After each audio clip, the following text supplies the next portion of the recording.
Hello friends, नमस्कार। मैं हूं अनिल सिंह और आप देख रहे हैं Gurukul brilliant math analysis YouTube channel.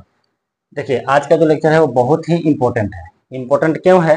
क्योंकि ये जो है हमेशा 10th बोर्ड का एग्जाम है उसमें पूछता है। ठीक है, तो उस एग्जाम पॉइंट ऑफ व्यू से ये जो है थ्योरम बहुत ही इम्पोर्टेंट है। ऐसे तो 3 थ्योरम जो है 3 टाइप का क्वेश्चन आपको पूछता है, जिसमें से ये फर्स्ट टाइप है। ठीक है, आगे में 2 टाइप और भी है। इन तीनों में से कोई ना कोई एक सवाल आपको पूछता है आप लोगों को एग्जाम में। ठीक है, तो चलिए चालू करते हैं। देखिए सवाल कैसे पूछता है। मैंने एक ही सवाल में बहुत सारे सवाल को जोड़ दिया है।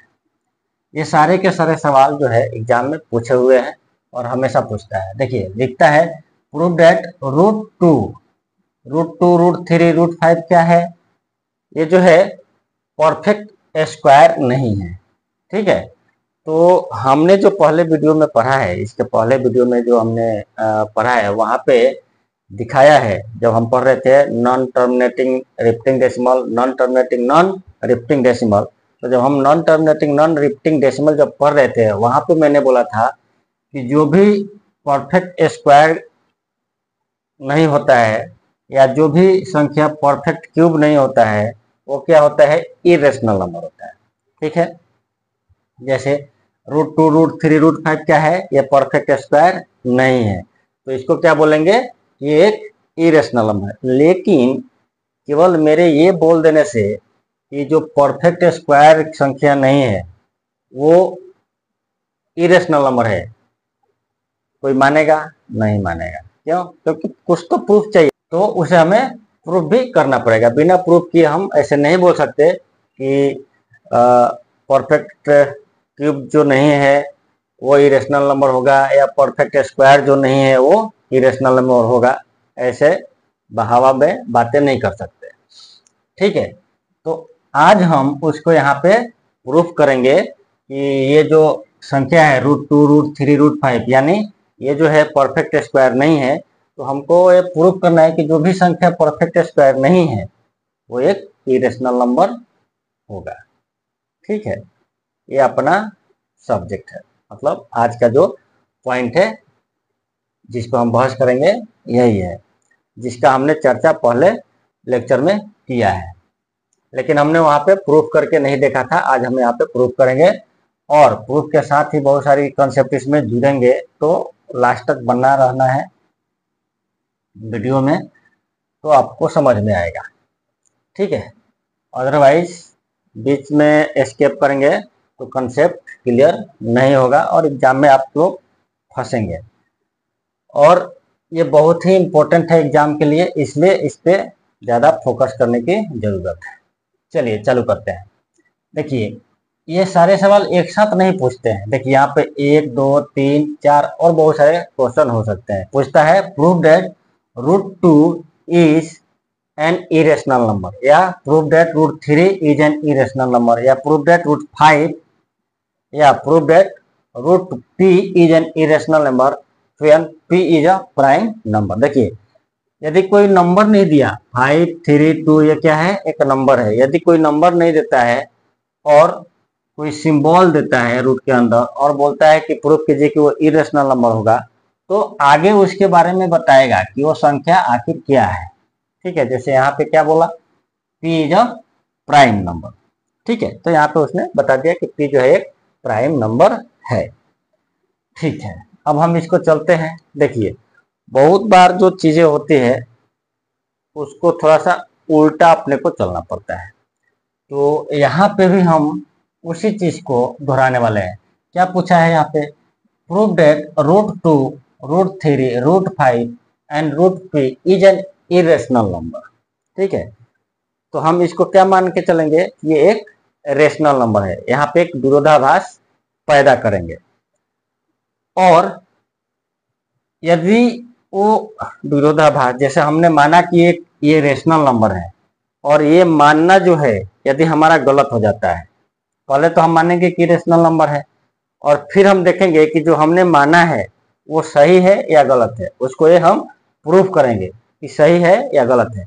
यदि हमारा मानना सही है तो फिर रेशनल नंबर। यदि हमारा मानना गलत हो गया तो फिर वो क्या होगा, इरेशनल नंबर होगा। यदि विरोधाभास इसमें उत्पन्न होता है तो ये फिर हमारा मानना जो होगा वो गलत हो जाएगा। चलिए अब हम इसमें से एक सवाल को बनाएंगे, ठीक है। बाकी के सवाल आप लोग खुद प्रैक्टिस करेंगे, बनाएंगे। दिक्कत आता है तो आप लोग हमसे पूछ सकते हैं, ठीक है। तो चलिए देखते हैं। सबसे पहले तो हम क्या करते हैं, मान लेते हैं। कोई एक ले लूंगा मैं 2, 3, 5 में से। Let us assume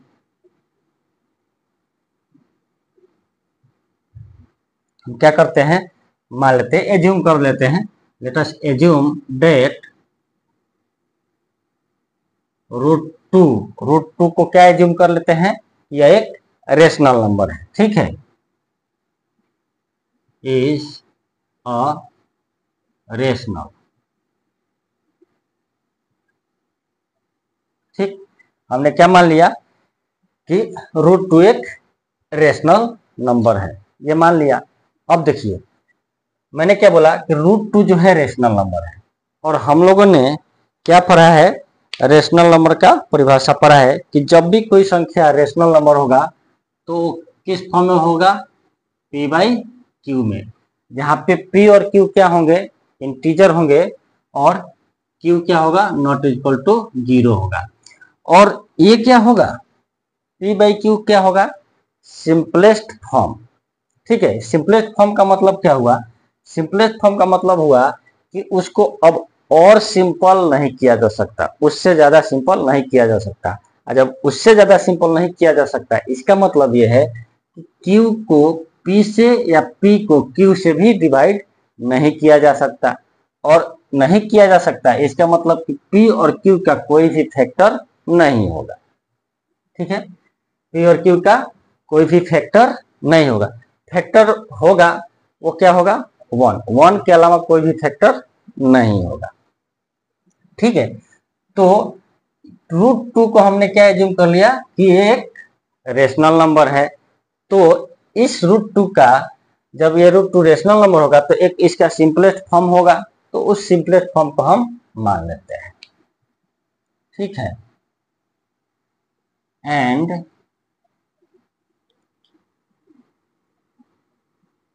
it's simplest form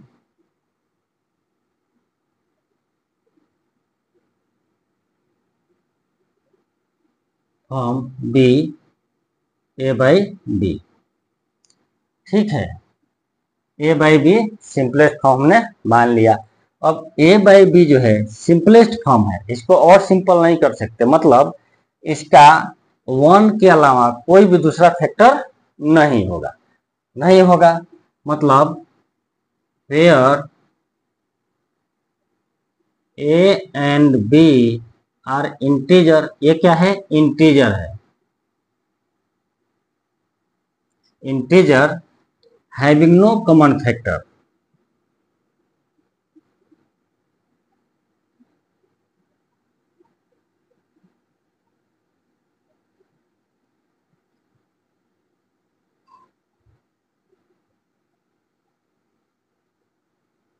other than 1 and b क्या होगा, नॉट इक्वल टू 0, ठीक है। √2 को हमने रेशनल नंबर माना, इसका मतलब यह है कि इसका सिंपलेस्ट फॉर्म कैसा होगा, भिन्न के रूप में होगा, फ्रैक्शन के रूप में होगा, जिसको हमने मान लिया a/b। और जब वो सिंपलेस्ट फॉर्म होगा तो सिंपलेस्ट का मतलब होता है कि उससे ज्यादा सिंपल नहीं किया जा सकता है। और जब उससे ज्यादा सिंपल नहीं कर सकते, इसका मतलब कि उन नंबरों में किसी दूसरे संख्या से भाग नहीं दे सकते। और जब भाग नहीं दे सकते, इसका मतलब वो किसी भी संख्या से कटने वाला नहीं है, मतलब उसका फैक्टर जो है 1 के अलावा कोई दूसरा नंबर नहीं होगा। यहां तक हमारा क्लियर हो गया इसके लिए। अब चलिए अब आगे बढ़ते हैं। देखिए √2 रेशनल नंबर है माना है मैंने, और इसका सिंपलेस्ट फॉर्म a/b है, तो क्या हो जाएगा, √2 equal to a/b। A by B हो जाएगा। अब क्या करेंगे, स्क्वायरिंग करेंगे।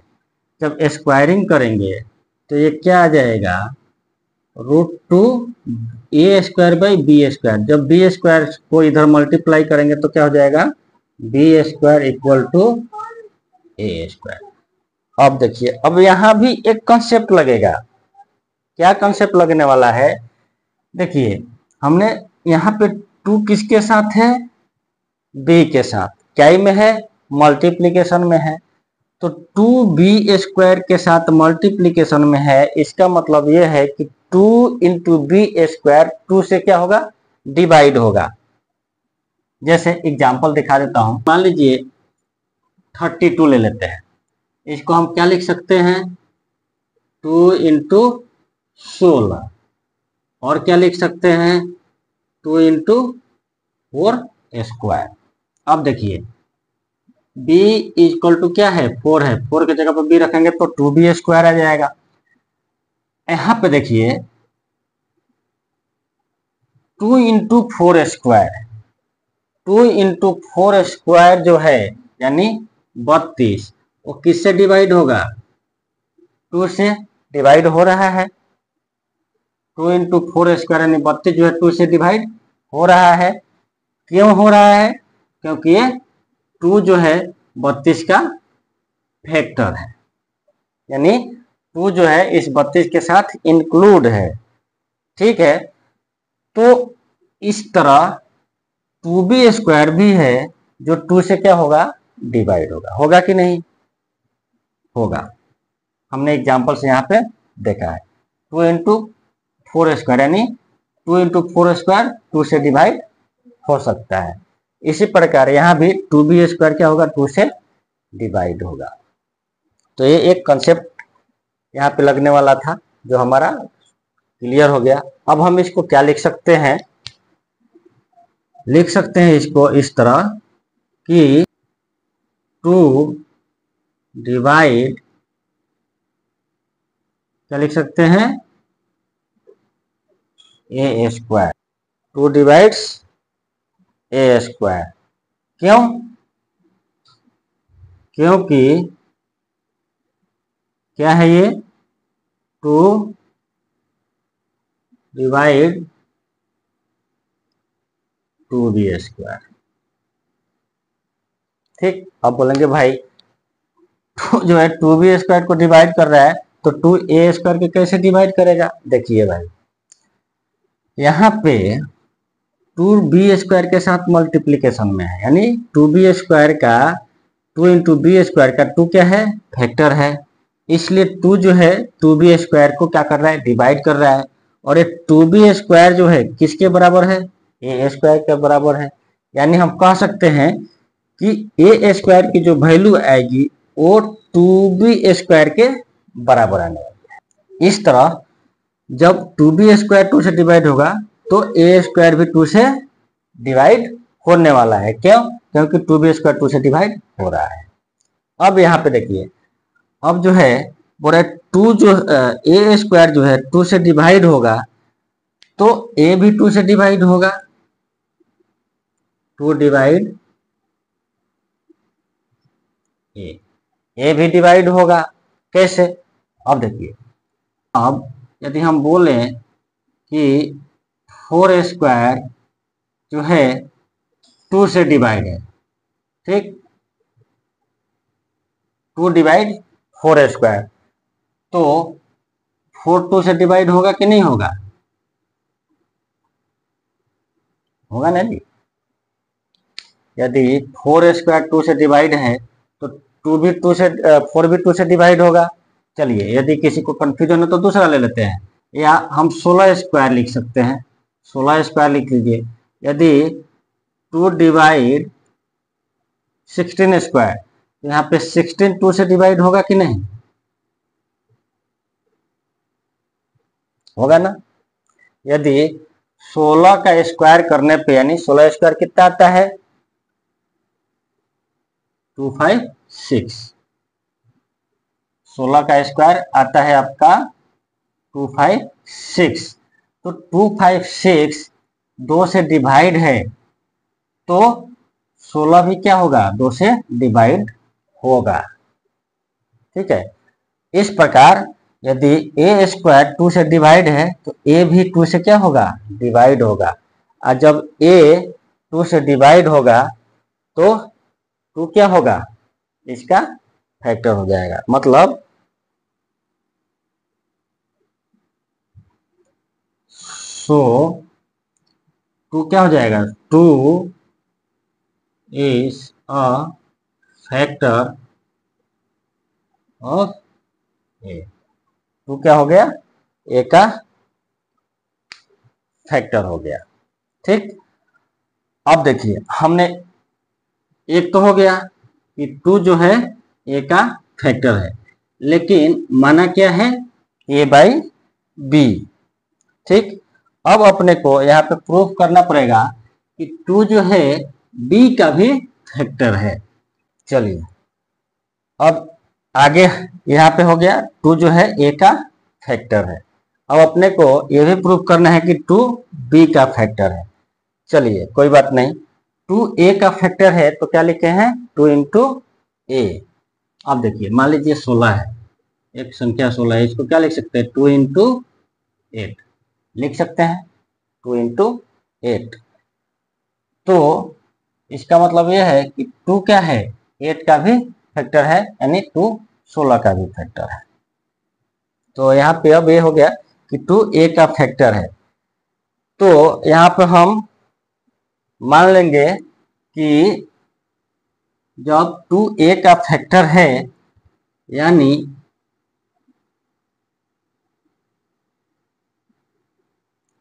2 क्या है, ए का फैक्टर है। इसका मतलब ये हो गया कि ए क्या हो जाएगा,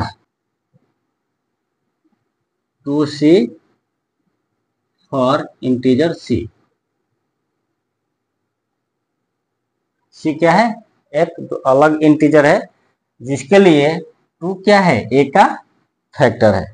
a इक्वल टू 2c। यहाँ पे हमने क्या बोला कि 2 ए का फैक्टर है, यानी 2 ए का फैक्टर है, मतलब ए जो है 2 से डिवाइड होगा। जब 2 से डिवाइड होगा तो उसमें कुछ भी संख्या मल्टीप्लाई करेंगे तो वो किसके फैक्टर में आएगा, ए के फैक्टर में। मतलब ए जो है कितना हो गया, 2c। अब इसको जब स्क्वायर करेंगे तो क्या होगा, A square equal to 4c square. ठीक, अब यहाँ पे इसको हम क्या मान लेंगे, फर्स्ट मान लेंगे। अब ए स्क्वायर की वैल्यू अपने को मिल गई, ए स्क्वायर की वैल्यू अपने को मिली, तो फ्रॉम फर्स्ट इसकी वैल्यू को क्या करेंगे, from first 2b square equal to क्या हो जाएगा, 4c स्क्वायर। 4c स्क्वायर 2 से 2 कैंसिल होगा तो क्या हो जाएगा, ये b square equal to 2c square. अब देखिए यहाँ पे क्या था, 2b square equal to A square, तो 2 किसका फैक्टर हो गया था, ए का फैक्टर हो गया था। अब यहाँ पे 2c स्क्वायर किसके बराबर है, बी स्क्वायर के बराबर, मतलब 2 किसका फैक्टर हो जाएगा, बी का फैक्टर हो जाएगा। यहाँ पे 2b स्क्वायर कितना था, ए स्क्वायर था, तो 2 किसका फैक्टर था, ए का। और यहाँ पे 2c स्क्वायर बी स्क्वायर के बराबर है, तो 2 किसका फैक्टर हो जाएगा, बी का। तो हम यहाँ पे शॉर्ट में लिख सकते हैं, सो अब इतना सारा लिखने की जरूरत नहीं है। So 2 is a factor of B. 2 क्या हो जाएगा, बी का फैक्टर हो जाएगा, बी। अब देखिए 2 ए का भी फैक्टर है, 2 बी का भी फैक्टर है, लेकिन यहाँ पे आपने क्या बोला है कि ए और बी जो है इंटीजर है जिसका कोई फैक्टर नहीं है, किसके सिवा, 1 के सिवा। अब यहाँ पे विरोधाभास हो गया कि हमने यहाँ बोला कि कोई भी इसका फैक्टर नहीं है, और जब हमने जांच पड़ताल किया तो जांच पड़ताल करने के बाद पता चला कि 2 जो है ए का भी फैक्टर है और 2 जो है बी का भी फैक्टर है। तो जब 2a और b दोनों का फैक्टर है तो यहाँ पे एक विरोधाभास पैदा हो गया कि नहीं, और वो विरोधाभास किसके चलते पैदा हुआ, वो विरोधाभास इसके लिए पैदा हुआ कि हमने यहाँ पे क्या मान रखा है कि √2 क्या है, रेशनल नंबर है। हमने मानना ही नहीं होता कि √2 रेशनल नंबर है तो ये विरोधाभास पैदा ही नहीं होता। ठीक है, तो जब हमने इसको क्या है, हमने गलत क्वेश्चन किया तो आंसर भी क्या आया, गलत आया। हमने √2 को रेशनल मान लिया, इसलिए यहाँ पे और यहाँ पे बोल दिया कि इसका कोई फैक्टर नहीं है। तो देखिए हमने माना ही यहाँ पे रेशनल नंबर, तो रेशनल नंबर का तो फैक्टर होगा, और यहाँ बोल दिया कोई फैक्टर नहीं है, सिंपलेस्ट है, और यहाँ पे निकल गया कि फैक्टर है, तो विरोधाभास हो गया। और ये विरोधाभास किसके कारण हुआ कि हमने √2 को रेशनल मान लिया है। यदि √2 को रेशनल नहीं मानते तो क्या होगा, ये विरोधाभास नहीं होगा, नहीं होगा। और जब ये विरोधाभास हुआ कि 2 जो है a और b दोनों का फैक्टर है, इसका मतलब ये क्या हुआ कि √2 क्या हो गया, इरेशनल हो गया, रेशनल नहीं होगा। ठीक है, तो यहाँ पे हम लिख सकते हैं, आप लिख सकते हैं कि here 2 is the common factor of a and b। 2 जो है a और b का कॉमन फैक्टर है, बट कंट्राडिक्ट जो है हमारा विरोधाभास है द फैक्ट दैट कि a and b have no common factor other than 1। Contradict क्या है कि a और b जो है 1 के अलावा कोई फैक्टर नहीं रखते हैं। ठीक, और ये एराइज कैसे हुआ, √2 को रेशनल मानने से। तो ये कंट्राडिक्ट कैसे हो गया, this contradiction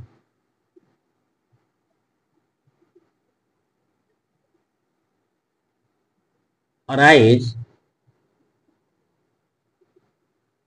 by assuming,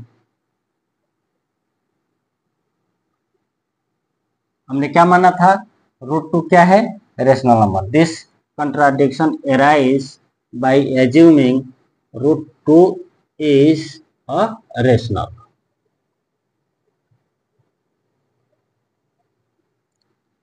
Hence √2 is an irrational। ठीक, ये विरोधाभास जो है पैदा ही इसलिए हुआ क्योंकि हमने क्या मान लिया कि √2 क्या है, रेशनल नंबर है। अब हमने क्या माना कि √2 रेशनल नंबर है, लेकिन ये हमारा मानना क्या हो गया, गलत हो गया। जब हमारा मानना गलत हो गया, इसका मतलब कि √2 जो है रेशनल नंबर ना होकर के क्या होगा, इरेशनल नंबर होगा। और हमको यही प्रूव करना था। उल्टा हमने चला और उल्टा चल के हमको पता चला कि भैया हमने जो माना वो गलत है, तो इसका मतलब क्या हो गया कि वो रेशनल नहीं, इरेशनल है। ठीक है, मैंने बीच में एक टर्म यहाँ पे छोड़ दिया है, जो मैंने आप लोग को बोला था वो आप लिख सकते हैं यहाँ पे कि 2 is a factor of a and b। ठीक है, 2 जो है is a factor of a and b, but this contradict the fact that a and b have no common factor other than 1। हमारा मानना कि ये जो है 2 जो है a और b का कॉमन फैक्टर है, और हमारा ये मानना कि a और b का कोई 1 के अलावा दूसरा फैक्टर नहीं है, ये गलत है। ठीक है, और ये गलत फहमी पैदा हुई क्यों, क्योंकि हमने √2 को रेशनल नंबर मान लिया, इसलिए ये रेशनल नंबर ना होगा कि क्या है, √2 इरेशनल नंबर है। चलिए, आशा करता हूं आप लोग को ये समझ में आया होगा। तो घर पे बाकी के 3 सवाल हैं, उसको बनाइए कि आपका भी ये आ रहा है क्या। यदि कहीं कंफ्यूजन हो तो आप जरूर पूछिएगा, आपके सवाल का जवाब दिया जाएगा। मिलेंगे अब अगले वीडियो में, तब तक के लिए धन्यवाद।